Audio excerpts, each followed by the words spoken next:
নয়। মসজিদের ভিতরে চলে যান, উজু করে মসজিদে ঢুকে 2 রাকাত কাজায়ে হাজাতের নামাজ পড়েন।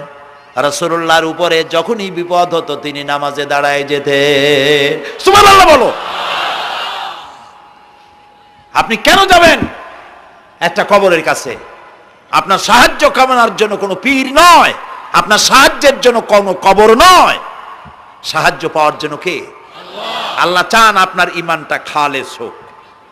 আল্লাহ তাআলা এটা বরদাস্ত করতে পারেন না যে মানুষ কারো কাছে গিয়া আরেকজনের কাছে গিয়ে নথি স্বীকার করুক। আল্লাহ সহ্য করেন না। ইন্না শিরকা লাযুলমুন আযীম, শিরক হচ্ছে মস্ত বড় জুলম, অত্যাচার।